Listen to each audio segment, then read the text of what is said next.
Good evening, fellow patrons. In today's video, I will be breaking down the strategy I used to reach round 100 on the new survival map, Nuked.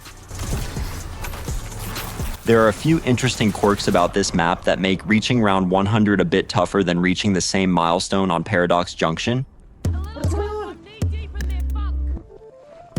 So if you do not want to be taken by surprise like I was in my match, don't miss that part of the video. Without further ado, let's run it. Jumping straight into the loadout, I would recommend loading in with the 1911s. The horde clearing capabilities of the Akimbo makes navigating this map and strategy a breeze. Make sure you equip the light mend ammo mod so you can capitalize on overcharging your HP throughout your game. For rounds 1 through 50, you will need to be paying very close attention to your perks and pack-a-punch tiers. In my match, I saved and quit once I reached round 50. Upon loading into my saved game, I noticed I was taking damage after I left the cul-de-sac and headed toward where the pack-a-punch machine is located. Whoa. What the fuck? What is going on? What is that? As you start taking damage, you hear the Mr. Peaks laugh. The damage you sustain is significant and you will be downed within 3 seconds of going past this post. I tried to see if stims would buy you enough time to make it to the Wonder Fizz machine.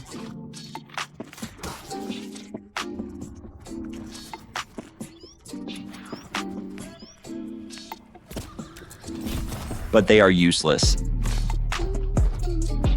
I am not exactly sure what triggers this random lethal damage, but from what I can tell from my experience in my match, is that Mr. Peaks is essentially blocking off that portion of the map after you pass round 50. So that being said, you need to be completely set up in terms of perks and weapon upgrades before you reach the round 50 milestone. For those who are wanting to reach round 100, I would suggest popping a Perkaholic soda fountain or on the house. That way you can start collecting your eternal perks as soon as you can. Because here's the thing, if you go down past round 50, you will only be able to repurchase the perks that have spawned in on the map, which I believe is only 2. In my match, I was not able to reach the Wonder Fizz machine safely after I passed round 50.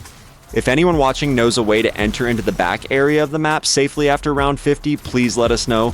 The minor augments from Mule Kick should help you save essence in the first 50 rounds.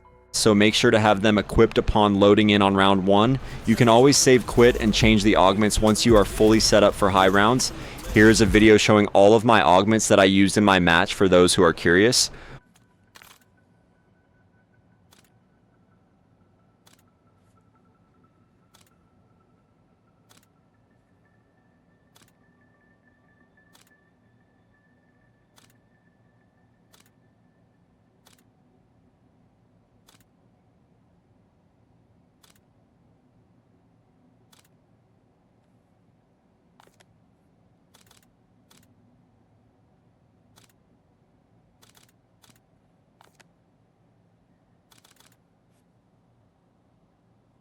For the first 50 rounds, I ran this loop around the crafting table near Pack-a-Punch.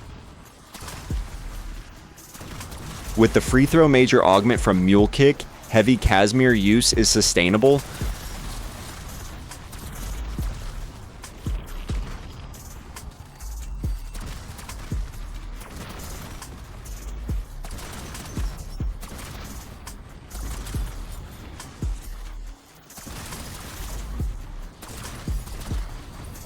With Rampage Inducer activated at round 1, I was able to complete the first 50 rounds in 54 minutes.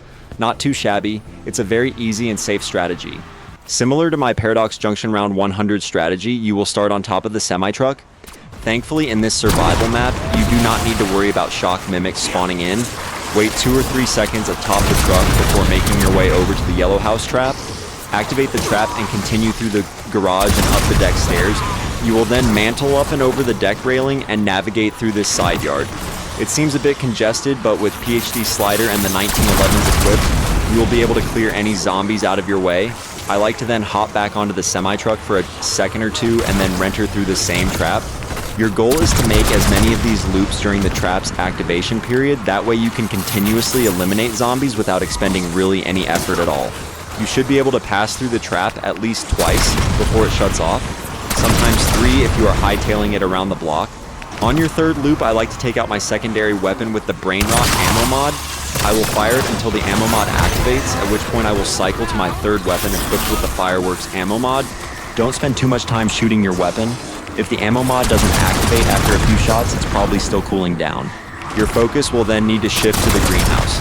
We will be activating this trap next.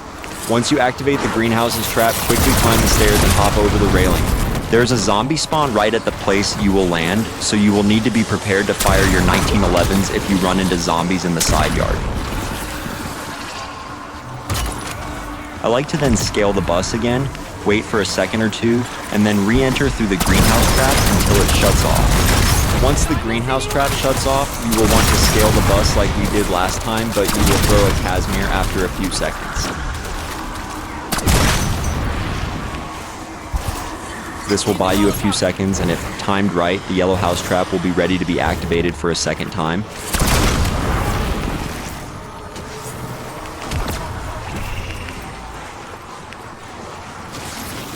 I know it seems a bit stressful and chaotic, but when you are constantly mantling up over and off of things, you spend a lot less time taking hits from zombies. You will hit a groove and it turns into quite a fun little strat. You basically just rinse and repeat this strategy all the way to round 100.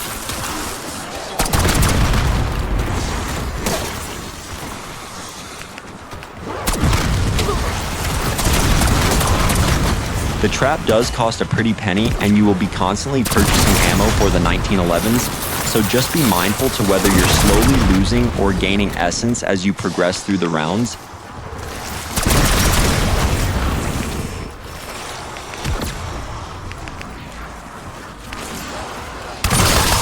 You just can't trust anyone these days.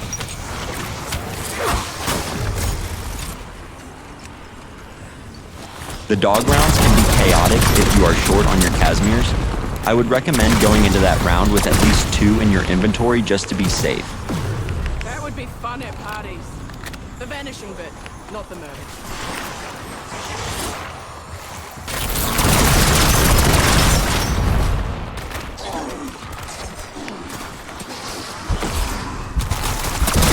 I appreciate you guys watching as always. Let me know if you have any questions, and I will see you in the next one. That's 100! Super Soldier owning the AO. J-Jet out.